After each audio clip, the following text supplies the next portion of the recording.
Hello and welcome back to the Simplifiers podcast, where we take topics in business and in life and simplify them. And friends, I want to take a slightly different right turn today, and I want to talk about cooking.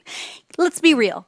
If we haven't got good, nourishing, life-giving food going into our bodies every single week, guess what? That's going to ripple out into all aspects of our work and our life. And one of the things that I have started to really get into is cooking with my Instant Pot. Now, I had to find the perfect guest to really simplify how to work and how to cook with an Instant Pot. And lo and behold, the universe certainly did provide. His name is Jeffrey Eisner. He is the blogger and creator over at Pressure Luck Cooking. It's a leading, acclaimed, and easy to follow recipe blog all about cooking with an Instant Pot. Now, you've probably seen him on the Food Network, Good Morning America, Rachel Ray, and more, because you know what? His first cookbook became an international bestseller within a week of its release. His second book that's come out today is called The Lighter Step-by-Step Instant Pot Cookbook, and it features more health-conscious recipes tailored for those who are on keto, paleo, gluten-free, or even diabetic-friendly lifestyles. So I'd like to welcome to the Simplifiers podcast, Jeffrey Eisner. Hey, Jeff. Hello. Thank you for having me, Mary. I'm so glad you're here. And I really think that this is a fun topic because, you know, we do talk and simplify cash flow and budgets and mindset and all of that. So it's nice to take a departure and let's talk about food today. Yeah, sounds delicious to me. Yeah. So first off, how in the world did you get into cooking with an Instant Pot? Like, this is a thing that's sort of taken over your life in the last few years, right? To say the least, it's actually changed my life. Yeah. I always loved to cook. It was therapy for me. It was a passion. And my cooking school was my grandmother. I never had any formal training other than you put a little bit of this in here, Jeffala, you put a little bit of that, and that was it. Yeah. When I was, the goal was to be an actor when I was younger, and that didn't exactly pan out. It just wasn't. I like stability in my life, so I went the route of going into the public relations world where I was a video producer. And then I realized I'm not very happy doing this. I was never fulfilled. And I would come home and just be stressed out, and I would cook to make myself more calm. So I've always also that intertwined with having to have the latest gadgets in life. I discovered the Instant Pot about going on 4 years ago now when it kind of first came out. And it was on Amazon. And it was just looking me in the face, and it was like, buy me. So I did. And I saw the reviews were super, they were really strong. And I was like, you know what? I got to give this thing a try. Let me see how it works. And I got it. It came. And then I was like, where do I start? It was kind of intimidating. It's also a pressure cooker, which pressure cookers have a negative connotation from back in the day. They're kind of scary looking if you look at old school pictures of them. And I was like, well, what am I going to do here? I mean, I'm not going to be afraid of this thing. I'm going to conquer it. And then I went online looking, and I saw a lot of people were afraid to use it. Yeah. I'm like, this is an opportunity for me, who worked in PR as a video producer, to come up with my own video, to learn it, share it out, and to see what happens, see if I can get excited by it and see what people have to say. Well, I made a mac and cheese recipe in there, and I shared it out into the ether. I just went on to cold calling, knocking on the door, back in the old day, found these groups on Facebook, started a YouTube channel, and then it just took off. It's it seemed like people, because, you go to YouTube for everything nowadays. You can go from, learning how to fix your shoelaces to learning how to do your plumbing in your house. Yeah. So I was like, I know people will probably search for this. And it was an opportunity I saw, and I took it. And I was like, look, I love making the videos. It's fun. And if anything comes of it, great. If not, well, it was fun. And what have you got to lose, right? Yeah. And that's the thing, is that you have really created some fun, playful way to approach, like you said, it's a very intimidating kitchen appliance. It's not like a toaster. You plug it in and just stick the toast in, done. There are bits and bobs and buttons and things. And oh my gosh, it was super intimidating for me when I first got mine 7 or 8 months ago. And I have to be honest. I think it sat in the box for a good month before I was like, I don't know what to do with this. My brother gave it to me as a gift. And so your videos, which side note, everything that Jeff talks about in today's conversation, you can find over the show notes at thesimplifierspodcast.com. And I highly recommend checking out his YouTube channel because your videos are fun. You're just an everyday guy, just like my brother, who would be like, okay, so here's the real deal. Here's how this thing works. So let's talk about that. So if somebody was like me and they have had the Instant Pot in a box in the corner of their kitchen for a long time, super intimidated, like give me a couple of tips that would help them get over that hump. Okay, well, first of all, you have it. So let's waste not, want not, shall we? Let's take it out of the box and have some fun. It's look at cooking, number one, as it's fun. It's not the end of the world. You're making some food, right? Yeah. And if all else fails, you order some pizza, right? or a salad, yes. Or maybe some salad on your pizza. I don't know. But just don't take it too seriously. Look at it and be like, I'm going to have some fun with this. Start with something that's very simple. Just, a soup, a quick pasta, which is very easy to make in the pot, some rice, some hard-boiled eggs could not be easier to do. Mm-hmm. Eggs is 2 ingredients. You're going to put some water in and you're going to put eggs, and that's it. And you're going to be blown away that you've made hard-boiled eggs in this newfound fashion. So start small is my tip. Don't be freaked out. It's just cooking. And, just let loose. And from there, you're going to see either you're going to enjoy it or you're not going to enjoy it. It's going to be one or the other. Or you might have a great success the first time, or it might be, what did I do wrong? And you'll maybe want to see how you can fix it the next time around. So it's really just, just have confidence in yourself doing this. You can do this. If I can do this is the number one thing here, Mary. I am not professional. As I told you, I'm an amateur cook, guy who just likes to cook. And if I can do this, literally anybody can do it. Yeah. It's really quite simple to do. And so here's the things that I learned by watching your videos. First and foremost, I didn't know this, but there's those little lips on the top of the lid. You can pop it over and stick it into the little notch. And so you're not burning yourself on the hot steam or otherwise. I was like, oh, well, duh. No one told me that. I didn't know that. And then second, you talk about in your like, okay, here, how to get started video. You don't need to worry about all the buttons. There's just like manual or pressure cook. So what buttons should we start with first?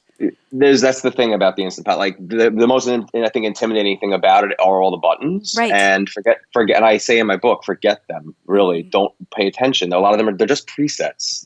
That's really all they are. I only use the button that says saute, which transforms this thing basically into a pot on the stove. Yep. It's picture using a frying pan, a skillet, a pot, whatever. That's what it does. You can saute veggies, whatever. And then you'll switch the function basically from that to the pressure cook function. And then it's about setting time. And that's really it. Yeah. It's just a few buttons you're going to care about. Which I can imagine you living in Queens and New York, you've probably got limited counter space. And so it's nice to have just one place to saute and cook from. And you're not having to do multiple things in multiple places, right? And in one pot. Let's not forget one pot instead of having, because that's the thing about a slow cooker. If you want to do some things in there, which is, I'm not going to knock a slow cooker, but the Instant Pot, in my opinion, has put it onto the top shelf at this point because you can't really saute in them. If you want to brown some meat before, you got to do it in the frying pan and then put it in the slow cooker. Not to mention it takes hours to do something in a slow cooker, whereas the Instant Pot will give you the same thing in literally a fraction of the time with, in my opinion, more tender and flavorful results.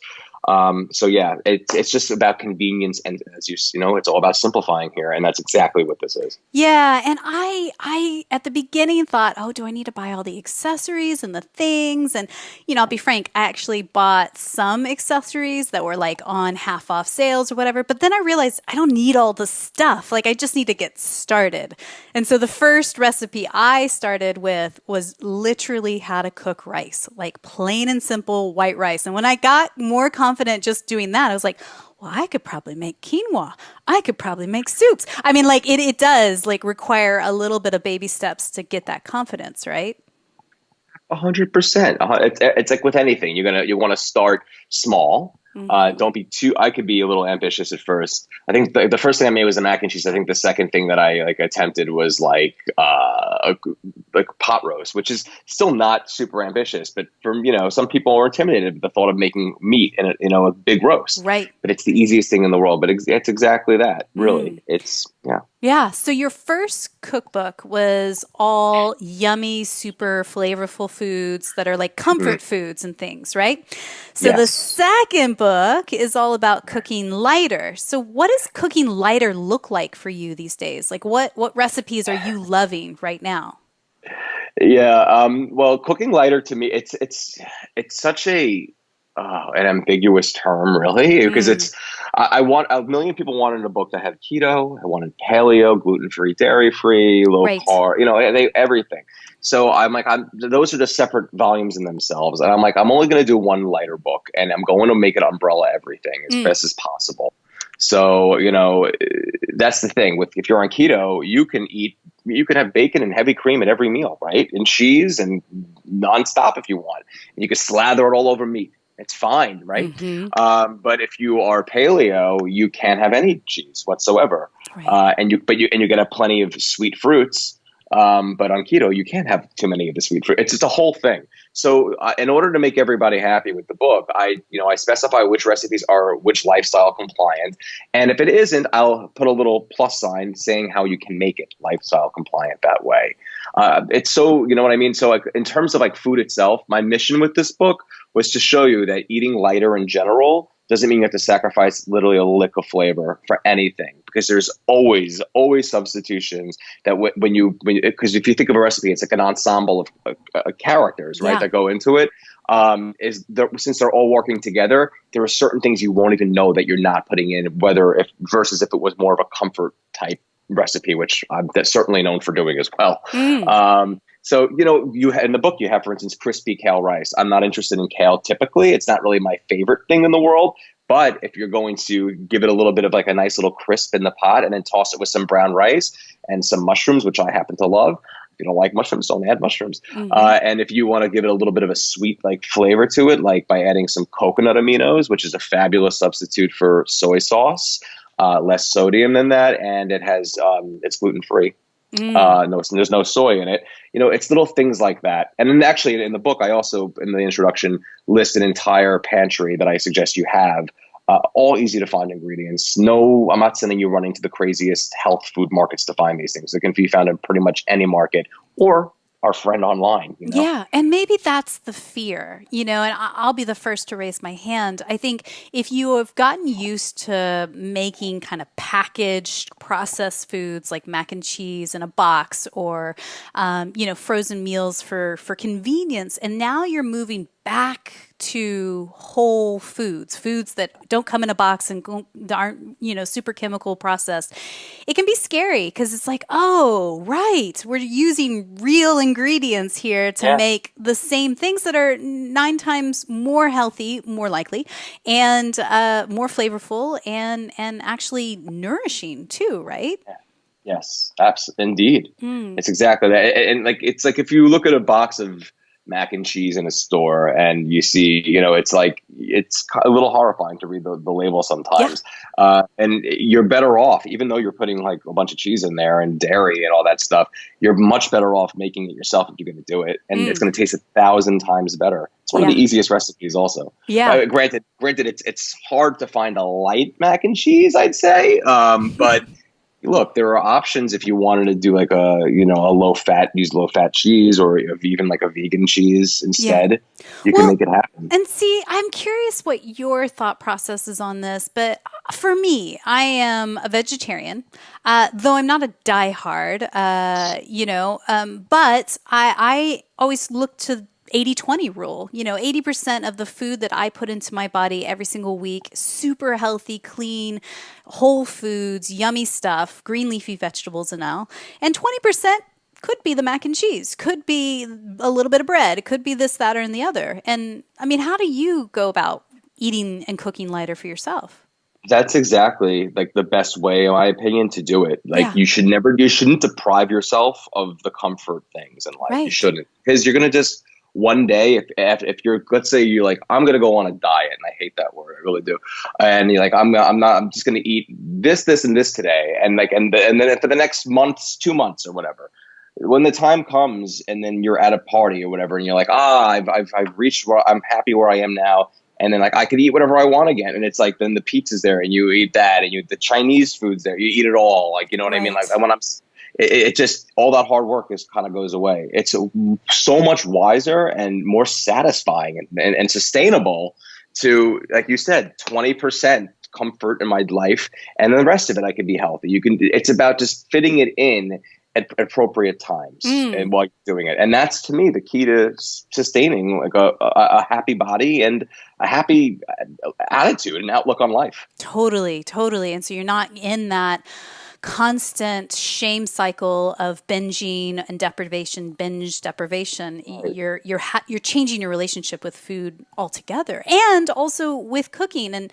that's what I think has been interesting for me as I learn about cooking more healthy, using real whole foods, fruits and vegetables, all the things, especially herbs and spices. Like that's the thing, right?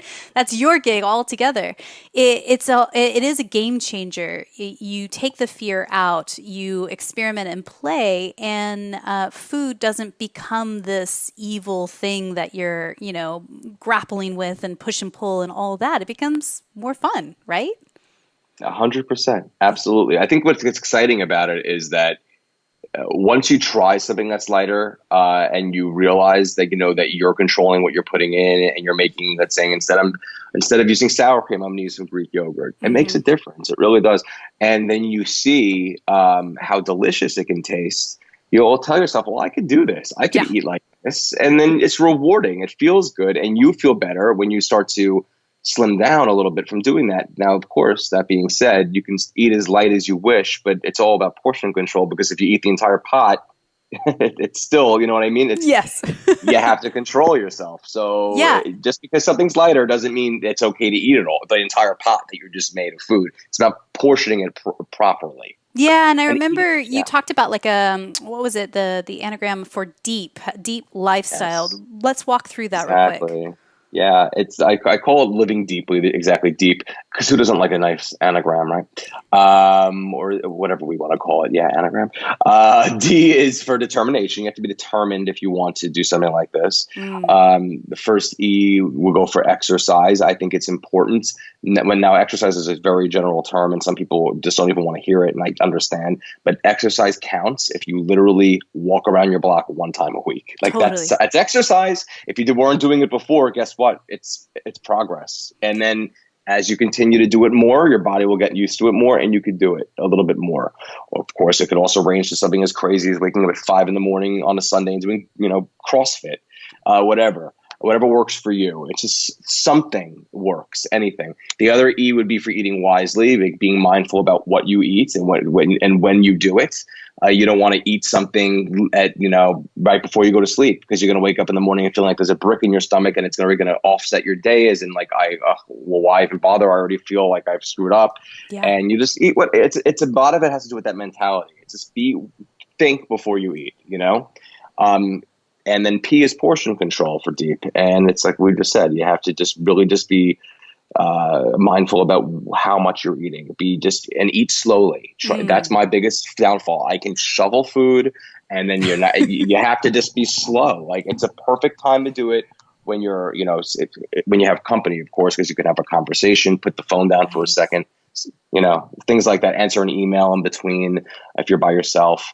It's really about that. Yeah. So those are the 4 things. That's good. I love that. And it's always a nice reminder. These are things that we intuitively, deep down inside know is true, but we forget, right? Like, this is the simple parts of life that actually make eating and cooking food more joyful and actually, deeper. I believe it affects your digestion system. It affects your energy levels. It affects everything. So it ripples out when you look at joy or look at cooking food with joy. It changes everything.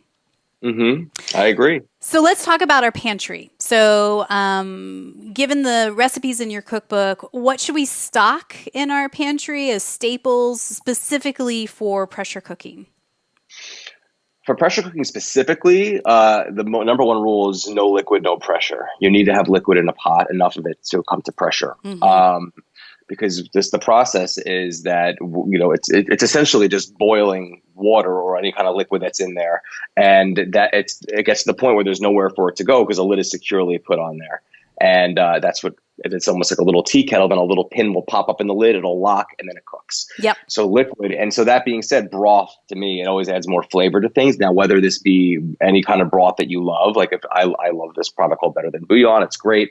But you can, I typically like to use low sodium broths when I'm using it because honestly, the difference is very minor in my opinion, especially since we're just using it as a flavor base. You could always make your own broth by simply just, whether you're a vegetarian, just get a bunch of vegetables, leave the skins on, whatever vegetables you want, and some water, and just boil it in there for about 2 hours. Let it pressure cook, and when it's off, when it cools, season it how you want to season it. Yeah. The same thing with chicken or beef broth. Use the bones of the chicken, the crazy parts you normally might not get, like the feet, things like that.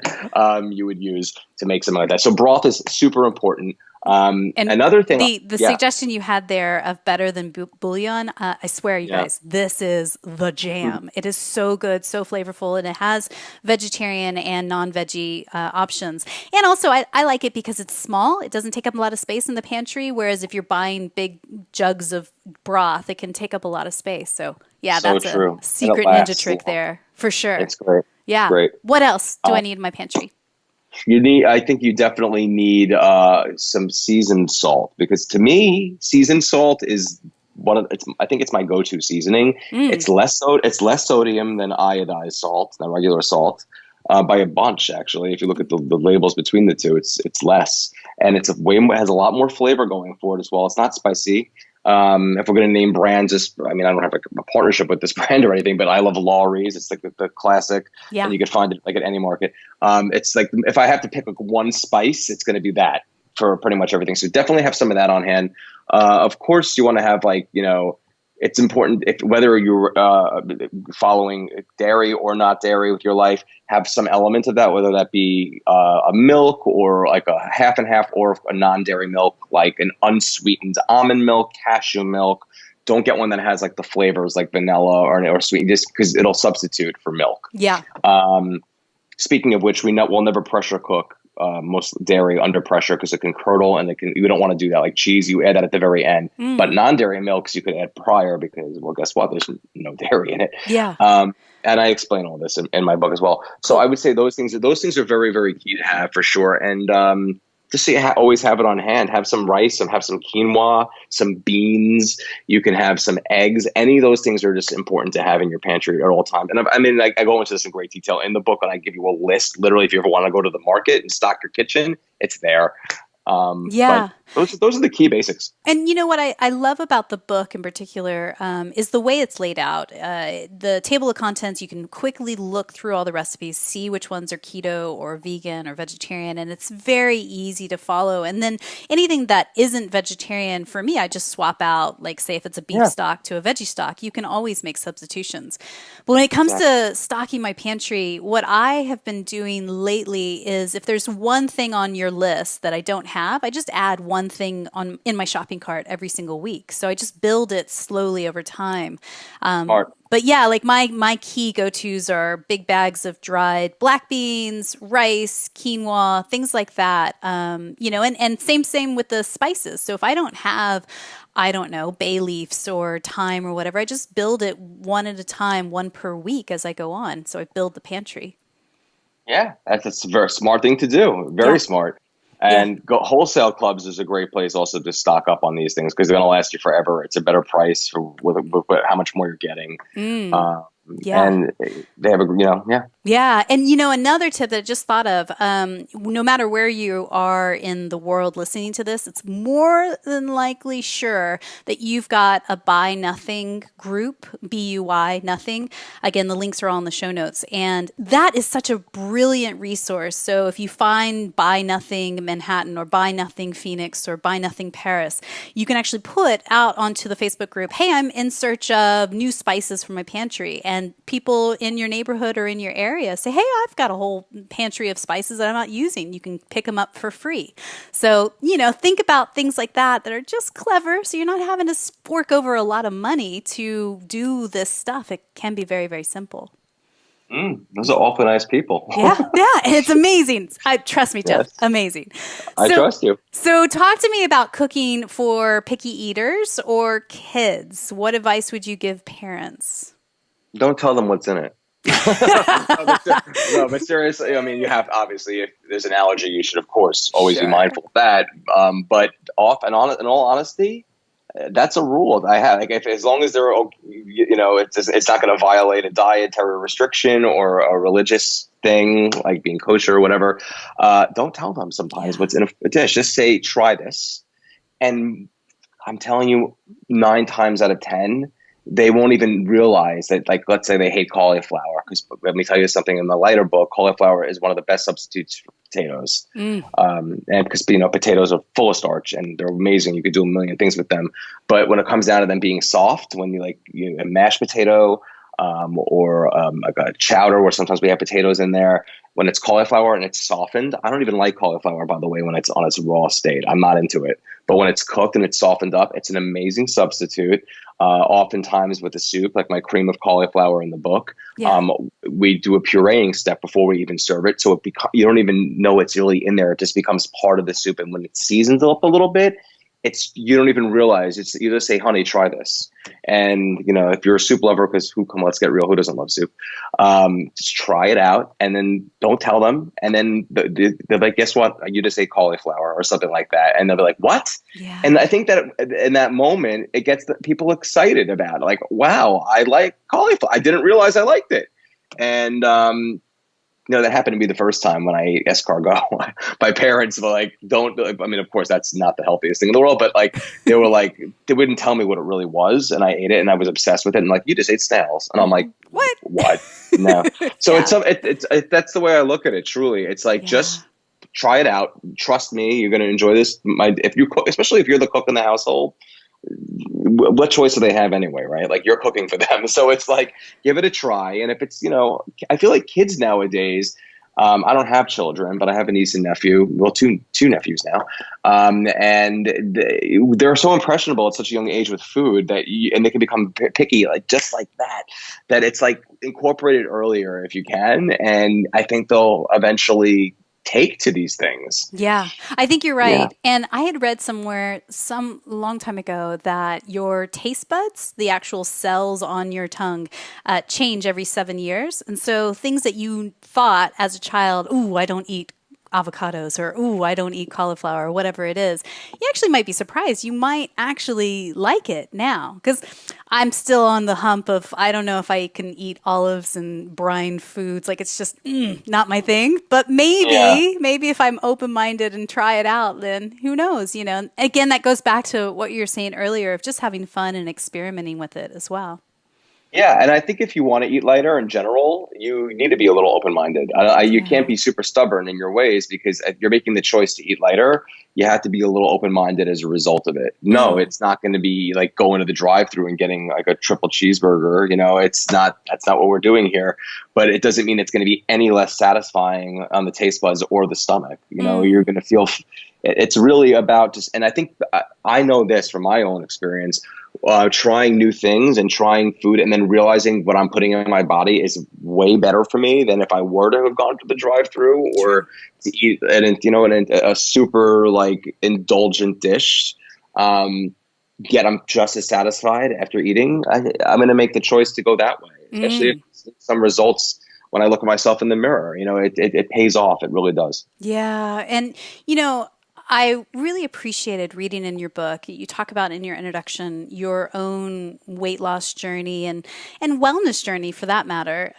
It sounds like for you, keeping weight off has been a struggle for a long time, just the same as me. Like I am right there in that same boat with you.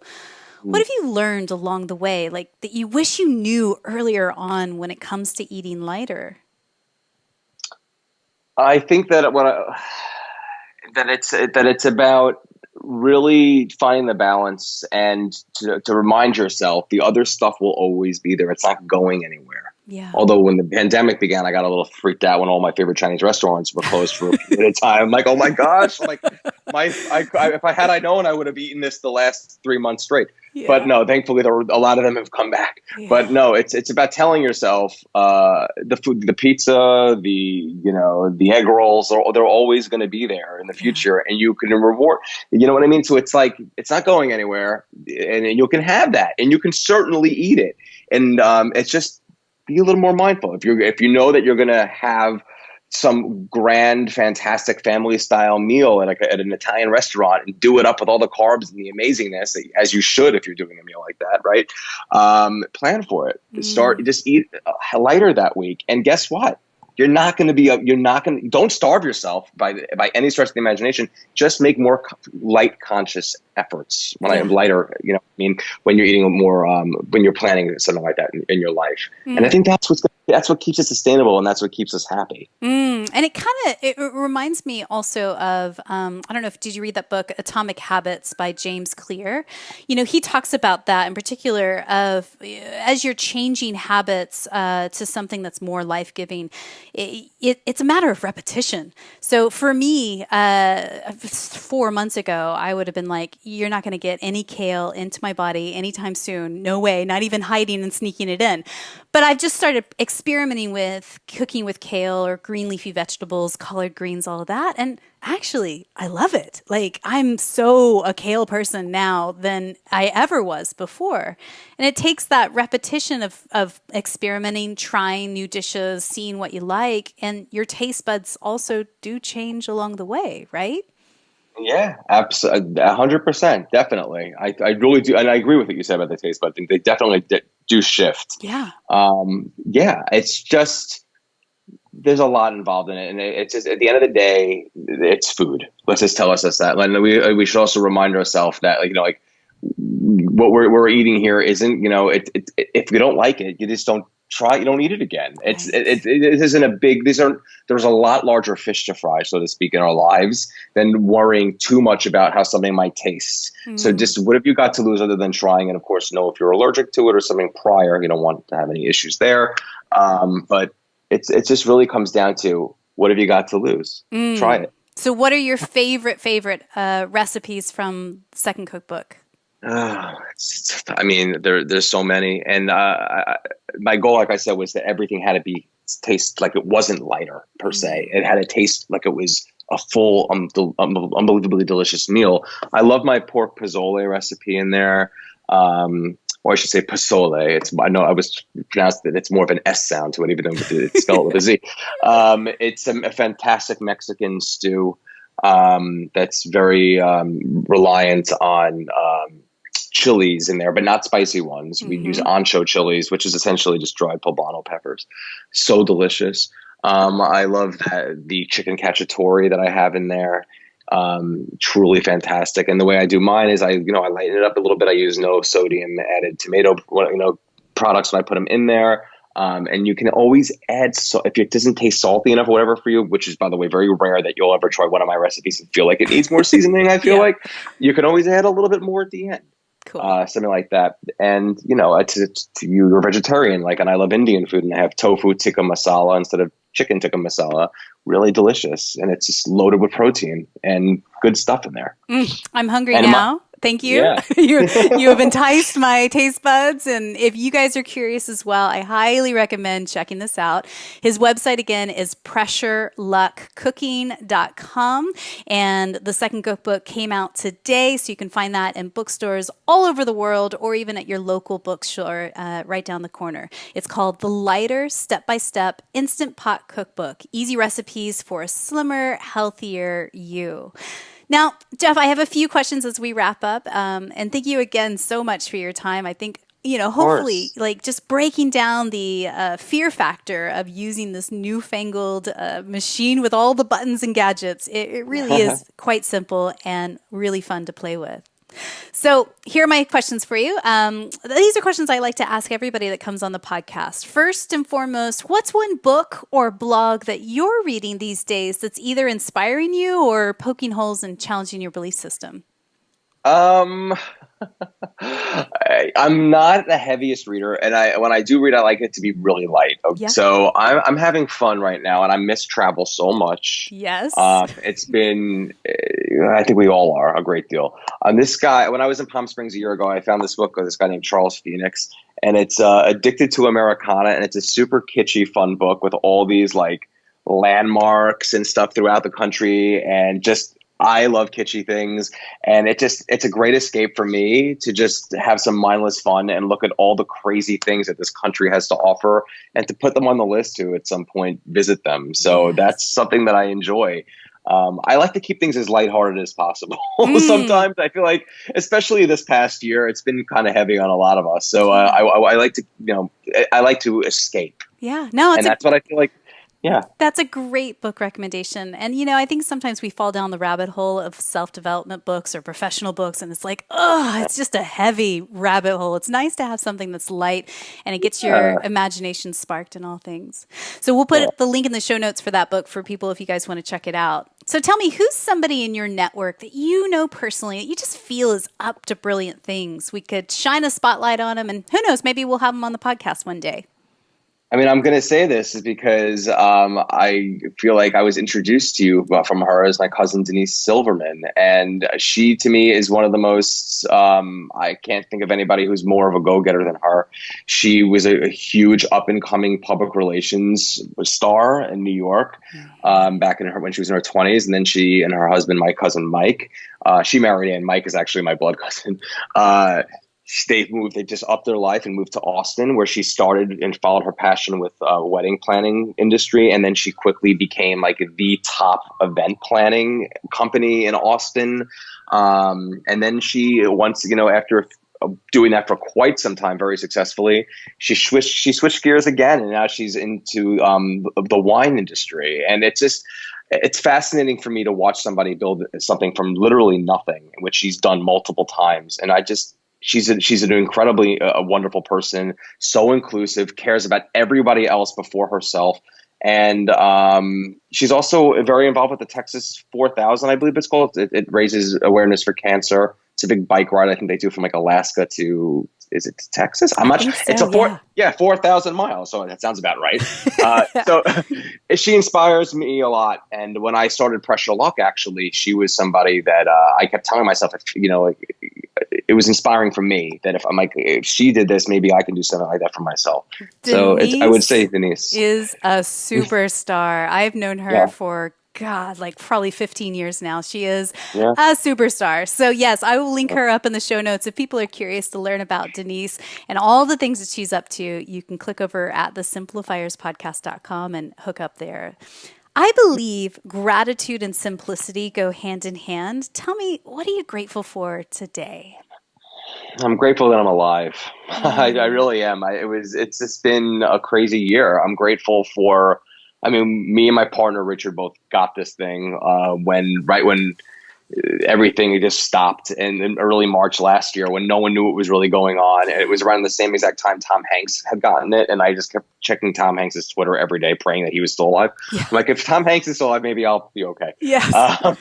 But it was just so scary. And I think a lot of us have put a lot of things into perspective for a lot of us. And I'm just really, truly grateful to be here. And above all else, that's what I have to say. It was scary for a little bit. And Yeah. I know that I'm grateful for you, and I'm sure your friends and family and your fans online are so grateful for you and your health and all the things that you're doing, your bright sunshine that's put out into the world. Thank So you. again, reminder, his website is pressureluckcooking.com. And again, the links are in the show notes, including your social media handles and all of that. Is there one particular social media outlet that you like to hang out at? YouTube, Instagram? I would say YouTube is probably one of my big ones for sure. Yeah. Yeah. So all you got to do is type in pressure, like pressure cooking, luck, and you'll find me. Yes. Just Google this, to put it in anywhere, you'll find my handles. But I have to get up on the TikTok. That's like the hot thing now, and I'm totally behind. So Pressure cooking on TikTok. That might be a whole new avenue. Who yeah, knows? well, say. So, my final question for you today is this. And again, thank you so much for your time today. Someone somewhere in the world is listening to you and I right now. She's got an Instant Pot. It's sitting on her counter. She has not pulled it out of the package because she is absolutely intimidated by it.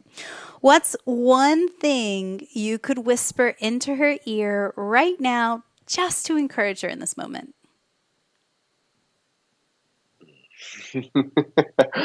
Wow. I would whisper and I would tell her, you can do this. It's only dinner. It's only dinner. It's only dinner. And, like I said, pizza's one phone call away if it fails. That's all you can do this is what I could tell them. Jeff, thank you so much for your time today.